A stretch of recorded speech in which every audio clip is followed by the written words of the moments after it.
We're with Mr. Lordi and Mana from Lordi today, about to launch a new album. And the first question I really need to ask you guys is, how many hours have you been in these costumes today? What time it is? It depends on that. It's about 7. It's 4 hours. 4 hours. Four. That's not too bad. No, not too bad. I've heard you've done worse. Oh, yeah. I haven't. Oh, yeah. No, you haven't yet. He's the newbie, so, yeah. How is it going so far? Do you think you can handle I'm it? just sitting and drinking French beer and... You're enjoying it.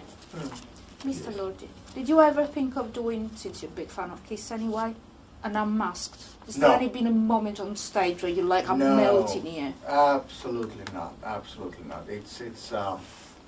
It wouldn't be Lordi. I mean, same with Kiss. Even though I'm a big fan of 80s Kiss, you know, the without the makeup, it was a different band.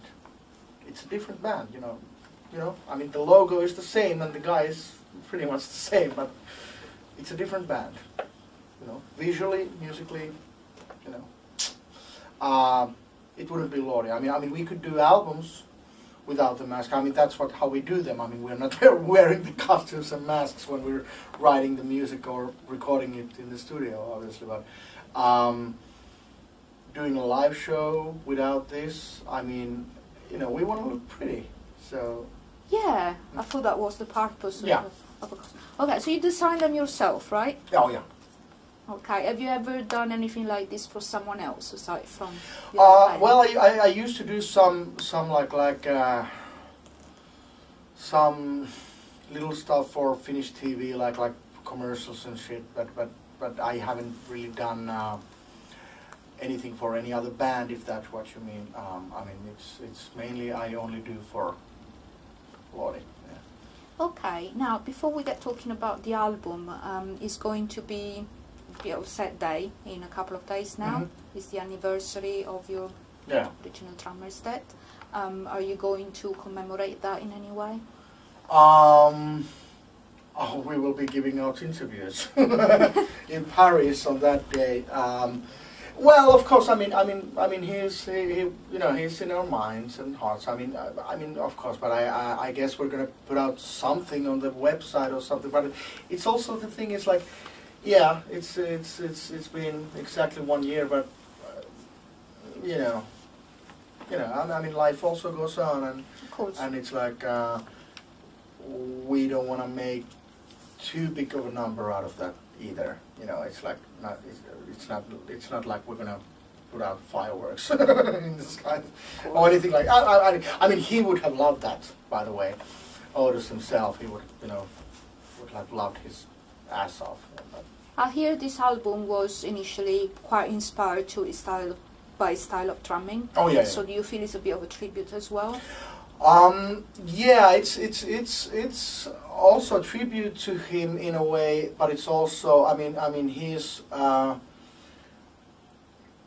whole musical style of this album was influenced by his way of playing so much. I mean because he died when we were in the middle of demoing process, recording the demos, so we did not yet select the songs which are going to be on the album, and he died like right in the middle of that, and it was already clear by that time, which is like exactly a year ago, 1 year ago, that it's going to be a different one. It's going to and his way of playing definitely influenced the way we wrote these new songs. You know, I mean, it's more aggressive, it's more technical in a way, and yeah, I mean, it is. He even though he didn't write anything for the album, he had a lot to do with the album, how it sounds like. Yeah. How are you fitting in all this, man? Well, happy? Perfect. I mean, it's the best job in the world. And don't say yet. What? Don't say that yet. Well, so far. How did you get to join the band? Well, actually, he just called me and asked, and that's it. And how did you pick Mana then? You know, to be honest, he wasn't our first he wasn't the first. I'm sorry, he was our first. The thing is that we gotta, you know, because we ran into a lot of problems, obviously, because we had to get our shit together when Otis died. You know, it took like 6 weeks, pretty much, you know, before we started, you know, because there were some people in the band who decided that, okay, who wanted to have like a 1 year off, like cancel everything, have like full year, you know, just clear the calendar, do nothing. And, you know, some others were, you know, thinking something else. And when we started trying to look for a drummer, of course, we didn't make it like we didn't make a big announcement out of that. Just like you know, ear by ear, and it's just like, you know, spread the word, and it became surprisingly difficult to find a drummer who not only would be a great, you know, person and fit us, you know, the chemistry-wise would fit in our group, and also would know his 80s stuff, and also could play in the similar style that Otis did. It was a tricky combination, I mean, because we had audition recordings from a lot of guys that might have been like perfect as a persona, but the playing was like, you know, and the other way around, we had audition material that the guys played like fucking drum machines, but on the phone, and they felt kind of cocky, maybe a little bit like, you know. So it wasn't until July when I finally called him, and he said the first thing. Amongst the first things when I asked him, well, what is your favorite band? And he said Kiss. And I actually thought that he was joking, because I thought that, you know, he's just, you know, pulling my leg. But now I know that he wasn't joking, and that was, you know, and that pretty much clicked pretty soon. But you didn't say yes right away. Yeah, you said yes, like you waited like a day or two. I had to sleep over it. Actually, you had to play hard to get. What? Excuse me? You had to play hard to get. Yeah, of course. Yeah, I had lots of other projects going on, and I just need to make sure that it's like everybody's cool with this, because I really want to do this thing now. That's it. Okay, so we got an album that I'll be listening to, and I really like it. Cool. It's one of the most aggressive in your career so far. Oh yeah, it is. How do you feel about that choice now that you listen to it? I feel it was the right choice, because by the material that we had, or the demos, we could have done a lot more, even a lot more aggressive album if we would have chosen the different songs a little bit. We could have also done a pretty similar album than the previous Lordi albums, like really melodic, really soft. And this is like a combination between the two worlds, like the traditional Lordi sound and this new, a little bit more aggressive thing. But now, judging by the reactions from people who have, you know, heard the album and the few reviews that we have read and seen from the album, I think it looks pretty good. I mean, you know, we got into like 10 out of 10 points of some reviews and shit. So that is unusual for us. And the funny thing is that even our fans, the diehard fans, you know, when they go search the web and, you know, is there anything new? And they are discussing that, it's weird to read a review of a Lordi album that gets full points. I mean, it's also for the fans, but for us too, it's like,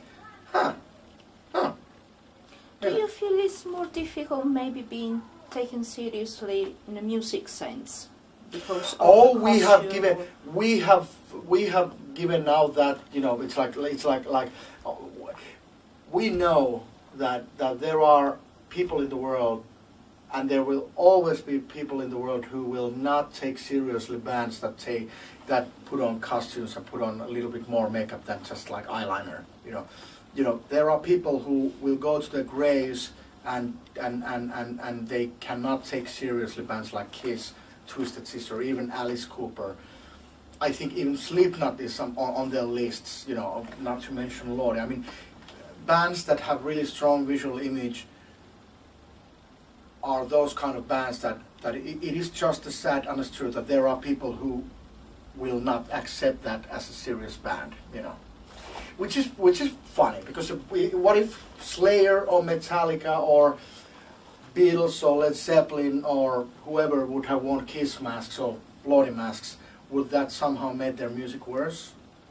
And sad thing is that there are people who think that yes, it would make their music worse, you know. It's a kind of, I think it's kind of shallow. Mm-hmm. Oh yeah. Because you don't listen to the music. Do you think taking part in Eurovision played any part in this? Because it's not a classical choice for a metal band. Do you think it's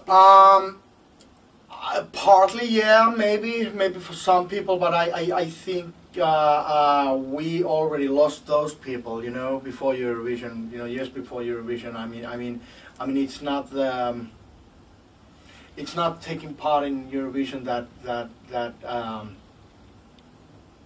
maybe it was the final straw to some people. Maybe, I don't know, but it's not like. I don't think that we lost any new people, I mean new fans, because of that. I mean, those people who were fans of Lordi before Eurovision, they probably were fans, you know, after Eurovision too. I mean, it's, you know. Okay, so this album is going to be followed by a tour. Mm-hmm.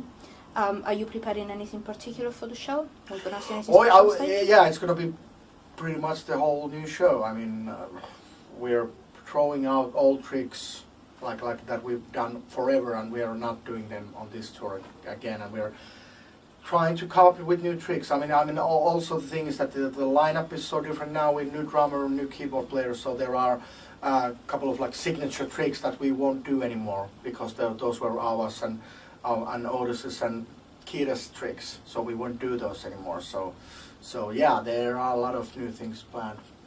So the fact that you, after finishing an album, you start creating for the show, mm-hmm. which is a new creative process, does it help with keeping the enthusiasm alive? You see what I mean? What keeps the enthusiasm alive? The deadline, because you have to. That keeps the enthusiasm alive, because the panic. That keeps it alive, because you have no choice. I mean, if we don't deliver by deadline, we would be fucking laughing stocks, and you know, we would let people down. That's the thing. Okay. Any final message to your fans and to those who don't know you? Something to make us want to listen to this album? Meow, meow. Yeah, that's good. That's for the fans. That's for the fans, and for those people who don't know you and know us. I don't know you. I would say, well, of all the albums that are going to be released this year, this album is definitely one of them. Okay. that is actually our official advertisement in Finland. Of all the albums released this year, this is definitely one of them. Wonderful. But it's the truth. yeah, it is. So you have to buy it. Yeah. Brilliant, guys. And thank you so much. Don't download and, it. Yeah. Unless it's legal downloading, not illegal. But we have as well a couple more formats. There's a digipack, a bonus digipack, and there's also vinyl, gatefold. So actually, that's a lot more interesting than downloading even legally. Oh yeah. I hope so. For me, it is. I mean, I've never downloaded anything in my life. That's because you can't. That is true. That is true. You live in the middle of a forest, and that is true. You also don't know how to do it. That's true. But still, it's true. It's the truth. I have never downloaded anything in my life. So people like you that kept HMV alive until now. Oh yeah. I mean, yeah. So people move out of cities, move into the forest. You know, throw your laptops out the window. Go to a record store. Yeah. Okay, guys, gonna let you go. Thank you very much. Thank you. Looking forward to see you live. Yeah.